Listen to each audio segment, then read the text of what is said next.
Hello mes petits lapins. Pas de jeux vidéo aujourd'hui, mais un sujet, voire des sujets beaucoup plus sérieux et importants. Je pense que vous vous en souvenez, fin janvier 2022, j'avais beaucoup pris sur moi et j'avais publié une vidéo très personnelle dans laquelle j'ai balancé plusieurs de mes opinions et convictions politiques. Faire cette vidéo, en toute honnêteté, m'avait demandé beaucoup de courage et j'avais très peur de vos réactions. La bonne nouvelle, c'est que cette vidéo a été beaucoup vue, plus de 1000 fois, elle a également été très likée et commentée, et j'ai pu constater que plus de 95% d'entre vous partageaient mon avis sur la pseudo-pandémie de Covid-19, sur la stratégie vaccinale et sur l'instrumentalisation de tout cela à des fins politiques. J'ai été aussi très heureux de découvrir que la majorité d'entre vous ne veulent plus d'Emmanuel Macron comme président. Aujourd'hui, je vais donc vous proposer une vidéo dans la lignée de la précédente, mais dans un format un peu plus cool et avec un contenu légèrement plus fun. L'objectif de cette vidéo, c'est de vous aider à rester lucide. Et quand on passe son temps, par exemple, devant BFM TV, rester lucide, avoir du recul sur la pseudo-pandémie de Covid-19, sur le conflit entre la Russie et l'Ukraine ou encore sur les élections présidentielles à venir, c'est quasiment mission impossible. La lucidité s'acquiert à travers l'esprit critique. Et le problème en France, c'est que les médias mainstream, donc tous les médias de l'information subventionnés par l'État, qu'il s'agisse de chaînes de télévision, de journaux ou de stations de radio, eh bien elles ne vous permettent pas de développer votre esprit critique. Aujourd'hui, les médias de l'information ne vous informent pas, ils vous endoctrinent. Ce sont devenus des outils de propagande gouvernementale. En même temps, j'ai envie de dire, quand tu sais que chaque année, ces mêmes médias de l'information baignent dans les subventions d'État, tu te doutes bien que les notions de pluralité ou encore de déontologie journalistique ne valent plus grand-chose, surtout dans un pays comme le nôtre, qui est aujourd'hui classé comme une démocratie défaillante. Et j'insiste vraiment là-dessus, aujourd'hui, il est nécessaire de comprendre que toutes les démocraties libérales, telles que la France, le Canada ou bien d'autres, sont des démocraties défaillantes. Et je me permets même de vous donner des données chiffrées. Le Monde, chaque année, c'est plus de 18 millions d'euros de subventions versées par l'État. Vous prenez un journal comme Libération, c'est 10 millions d'euros de subventions chaque année. Vous prenez Le Parisien, c'est 4 500 000 euros de subventions annuelles. Donc, vous voyez, on ne peut pas faire du journalisme quand on est si grassement arrosé de pognon. L'une des raisons pour lesquelles j'ai décidé de faire cette vidéo aujourd'hui, c'est pour vous expliquer, pour vous aider à comprendre que via son réseau de copinage, l'exécutif a la main mise sur les médias dits de l'information. Ces mêmes médias, dans la plupart des cas, étant détenus par des grands groupes ou des milliardaires, tels que Xavier Niel, Bolloré, Dassault, Bernard Arnault, Bouygues, même Crédit Agricole. Bon allez, sans transition, passons à l'essentiel, passons au vif du sujet. Voici 5 de mes coups de cœur, 5 chaînes YouTube qui vous informent aussi bien qu'ailleurs et qui surtout vous aident à garder les yeux grands ouverts et à faire face aux médias corrompus et subventionnés par l'État. Ah ouais, j'en rigole moi-même. C'est le ricanement. Oui, le ricanement, t'es trop content en fait de ce que tu vas faire. Ouais, yes. Trop cool. Premier coup de cœur, boum, Blast, le souffle de l'info. Il y a très peu de chances, franchement, que vous soyez passé à côté de Blast, ce média indépendant riche de plus de 500 000 abonnés YouTube. C'est Salomé Saké, journaliste qui a le même âge que moi et qui a suivi plus ou moins la même formation que moi, qui m'a permis de plonger dans Blast. Blast, pour le coup, est un vrai média de l'information, c'est une sorte de web TV 100% indépendante, animée par de magnifiques chroniqueurs, tous plus talentueux les uns que les autres, et sur lesquels vous trouverez des éditos, des tribunes, des rubriques, des reportages, des interviews et même des émissions culturelles. Le contenu proposé par Blast est dilué. Blast est un média qui ne prend pas parti, d'accord ? C'est un média qui respecte la pluralité des expressions et opinions politiques, et c'est une chose que l'on ne retrouve pas, malheureusement, dans les médias mainstream et dans les médias subventionnés par l'État. Et pour moi, le journalisme, c'est ça, c'est donner des informations fondées en pesant le pour et le contre, par son libre arbitre, et par le biais de son travail de recherche. Mes formats préférés sur Blast sont l'émission politique La Guerre du Trône, animée par l'excellent Serge Faubert. Le décryptage des meetings de Mélenchon, Jadot, Zemmour et Roussel, c'est le sommaire du numéro 23 de La Guerre du Trône.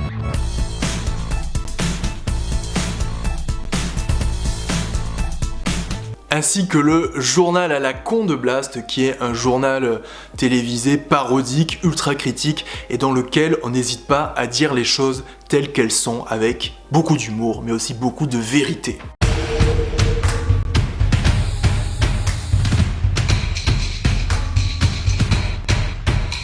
Une édition un peu spéciale aujourd'hui, Patrick étant en Turquie pour une interview exclusive du président Erdogan. Je serai ici à Paris accompagné de politologues, d'économistes, d'ingénieurs nucléaires, de sociologues, bref, de Sébastien. Bonsoir. Nous pourrions faire appel à tous les journalistes de Blast pour nous éclairer ici au JT à la con, mais comme notre gouvernement, nous avons préféré choisir un cabinet privé. Oui, alors d'ailleurs, il reste un petit reliquat de facture. Attendez, qu'est-ce que c'est? Ça, c'est la date? Non, ça c'est le prix. Non mais ça les vaut? Oui, et ça les veut, surtout si c'est possible en cash. Mon deuxième coup de cœur, c'est Canard Réfractaire. Coin coin. Tu vois, le canard qui est vénère, qui est un média indépendant des Côtes d'Armor que j'ai découvert très récemment grâce à une de mes abonnées, ma petite Juju qui se reconnaîtra et à qui je fais un gros bisou. Canard Réfractaire, c'est un média militant. Un média de la résistance. Et vous n'êtes pas sans savoir que moi, je suis entré en résistance il y a plus d'1 an et demi de cela. Donc forcément, le contenu qui est publié sur cette chaîne YouTube, moi je me reconnais beaucoup dedans et j'admire le travail, les analyses et l'esprit aussi qui se dégage de cette chaîne. J'apprécie beaucoup, je trouve très attachant le couple qui anime cette chaîne YouTube qu'est Canard Réfractaire. Macron ira devant le peuple parce qu'il est très très fort et très convaincant. Et oui, début mars, il disait « Je pense qu'il faut que le débat puisse se conduire et que moi aussi je puisse être attaqué, critiqué, contesté, répondre à la controverse, m'y livrer moi-même. » Ah, et on a reçu le programme. J'irai à votre rencontre défendre mon bilan et mon projet pour la nation. Et le type, là, il a organisé une seule rencontre citoyenne.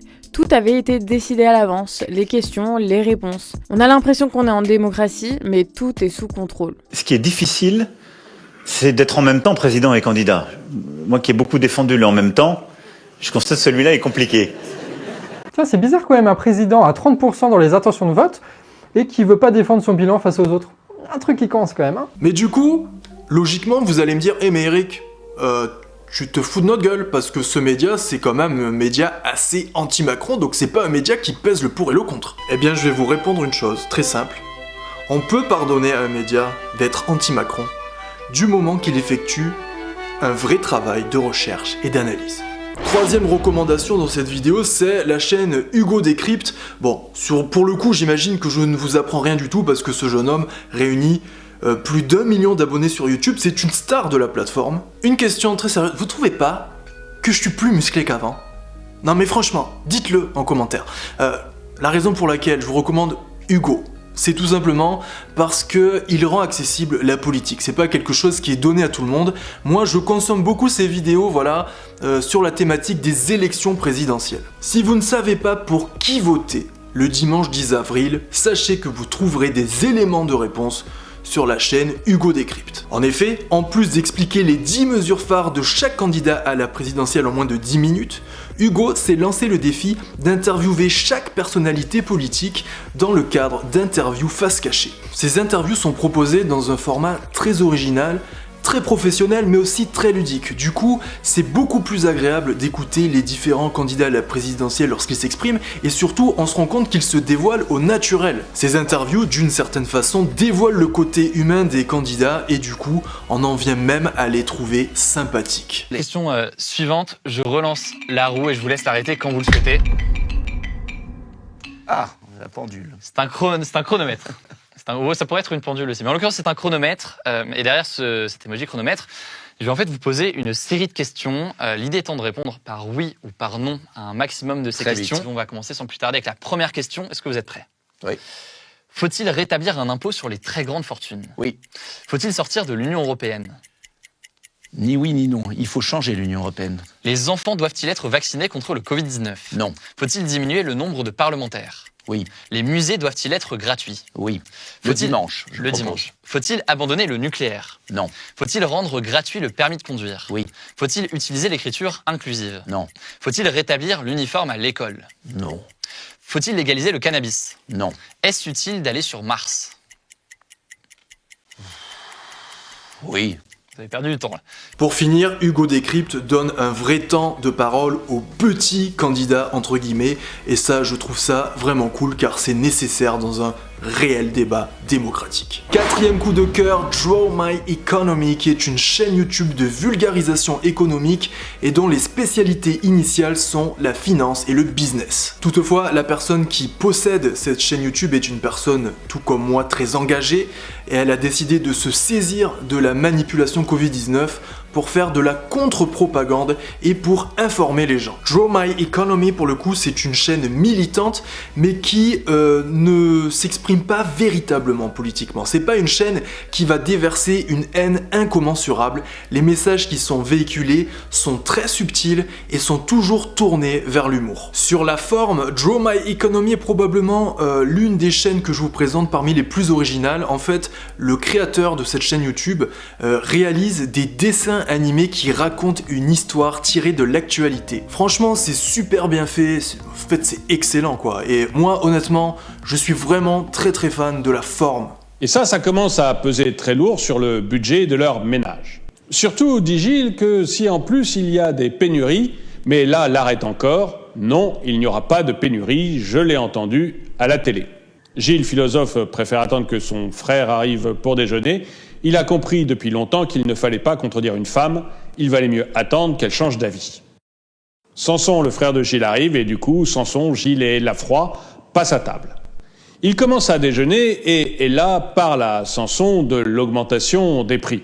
Elle dit que pour elle, c'est très facile à comparer parce qu'elle achète très souvent la même chose et que du coup, elle a pu regarder les différences entre les tickets de caisse. Et elle se rend bien compte que son ticket de caisse a augmenté de 7,4% entre le 1er janvier et le 28 mars. Quant au fond, je dirais tout simplement qu'on a grand besoin de vidéos de ce type-là en ce moment, donc foncez regarder les vidéos de Draw My Economy. A noter que Draw My Economy parfois invite des personnalités. Par exemple, la discussion avec François Asselineau, candidat à la présidentielle qui n'a pas obtenu ses 500 parrainages, m'a permis de vraiment comprendre l'histoire de l'Ukraine et de vraiment comprendre en fait les tenants et aboutissants du conflit qui l'oppose avec la Russie. Et tout cela sans baigner dans un endoctrinement des masses. Mais les médias par exemple vous disent que Poutine est un salaud, est un connard, une crapule, un dictateur, et que Zelensky est un héros. Bon, vous vous doutez bien que la vie n'est pas, c'est pas le bien ou le mal. Les médias défendent une vision manichéenne de la vie. Le bon d'un côté, le méchant de l'autre. Sauf que dans toute guerre, il n'y a que des méchants, que des crapules. Soyez-en sûrs. Allez, on finit avec mon péché mignon. Alors celui-là, je voulais dénicher de je ne sais où, fallait le trouver parce que franchement, il prend cher à cause de YouTube. Cette chaîne justement, elle s'appelle Eels. E-A-L-S, c'est l'abréviation de En attendant le strike. Ouais, c'est une chaîne YouTube Eels qui parodie des scènes de films sur fond de satire politique et sociale. Voilà, c'est comme ça que je résumerai En attendant le strike. Certainement que notre vénéré président Emmanuel Macron, qui est, ne l'oublions pas, le premier salarié de tous les Français, nous sommes ses employeurs. Emmanuel Macron définirait la chaîne YouTube En attendant le strike comme appartenant à la mouvance complotiste, conspirationniste, quoi. Il utiliserait les mots qui permettent d'étouffer toute pensée critique dans toute démocratie digne de ce nom, n'est-ce pas? En tout cas, les créateurs de En attendant le strike ont décidé de donner ce nom à cette chaîne YouTube parce qu'ils savaient qu'un jour ou l'autre, ils se feraient striker par YouTube. C'est arrivé à plusieurs reprises et toutes leurs vidéos ont même été censurées. Du coup, aujourd'hui, les vidéos publiées ne sont que des vidéos vitrines qui vous redirigent vers d'autres plateformes d'hébergement de vidéos comme celle qui est très populaire en ce moment, Odyssée. Voilà, Odyssée. Sur Odyssée, vous pourrez trouver toutes les parodies de Eels. Eels publie des vidéos parodiques qui plairont aux anti-vax, aux anti-pass. Moi, j'aime pas trop le mot anti, moi je préfère dire pro, donc je vais dire pro-liberté. Et c'est aussi des vidéos qui feront grandement plaisir aux nostalgiques de Mosinor. Voilà, on retrouve plus ou moins le même humour un peu punchy, un peu crade parfois, je vous préviens, mais en tout cas, voilà, c'est juste superbement réalisé. Les doublages sont parfaits, moi j'adore, et franchement, il y a beaucoup de similitudes avec ce que je fais sur Eric Lafleur, je pense. Quelque part, c'est une chaîne qui m'inspire beaucoup et qui me fait beaucoup cogiter. Voilà, je vous la recommande pour ça. Et ben voilà les amis, c'était 5 chaînes YouTube pour garder les yeux grands ouverts, pour rester lucide en toutes circonstances et pour se marrer aussi de temps en temps. Merci à toutes celles et ceux qui l'auront regardé jusqu'au bout. Si vous êtes d'accord avec mes opinions qui n'appartiennent qu'à moi, n'hésitez pas à me rejoindre sur Instagram qui est devenu un peu un outil de contre-propagande justement. C'était pas du tout l'objectif, mais bon voilà, ça se calmera sûrement lorsque Macron ne sera plus là. Et j'insiste vraiment, s'il vous plaît, ce dimanche, pas d'abstentionnisme. Dans les urnes, il ne faut pas que votre main tremble, il va falloir glisser le nom d'un candidat autre que Macron ou Pécresse, qui est le clone féminin d'Emmanuel Macron. Mais on ne veut plus de Macron. Voilà. L'extrémisme, c'est Macron. Moi, ça me fait marrer quand on dit lui, il est d'extrême gauche, elle est d'extrême droite. Mais non, l'extrémisme, il est là depuis 5 ans, c'est Emmanuel Macron. Appelez ça extrême centre si vous voulez. Mais Macron, c'est la fin de la démocratie. C'est la fin de l'État-nation. C'est le pass vaccinal à volonté. C'est beaucoup plus que ça. C'est des passes de tout genre qui vont arriver parce que sous Macron, Jupiter premier du nom, les devoirs l'emportent sur les droits et sur nos libertés fondamentales. Laissez-moi vous dresser le bilan de Macron rapidement. Macron, c'est 13 millions de Français qui ont été privés de leur vie sociale pendant 1 an et demi. Macron, c'est 30 000 soignants et gendarmes qui ont perdu leur emploi parce qu'ils ont refusé une injection génique expérimentale. Je suis désolé, moi j'utilise les mots justes. Le vaccin Covid, ce n'est pas un vaccin. Macron, c'est la suppression de plus de 10 000 d'hôpitaux pendant l'intégralité de son quinquennat, alors qu'on avait grand besoin de ces lits-là, en pleine pandémie. Macron, c'est la ruine de l'économie française, avec 600 milliards d'euros de dettes supplémentaires, un déficit du PIB de 7%. Et je ne vous parle même pas des éborgnés lors des mouvements sociaux de type Gilets jaunes. Je vous épargne également le copinage omniprésent, tentaculaire entre l'exécutif et les cabinets de conseil américains de type McKinsey. Je vous épargne le Rothschild Gate, le Pfizer Gate. Je ne vous parle pas non plus des 8 à 10 millions d'euros de patrimoine non déclaré par le candidats sortants qui sont probablement logés dans des paradis fiscaux dans les îles Vierges britanniques. Voilà, Macron c'est ça. Voter pour Macron c'est tout simplement... c'est faire une grosse connerie les gars, donc vous aurez compris que ce soit au premier ou au second tour, tout sauf Macron. Merci et à bientôt pour de nouvelles vidéos.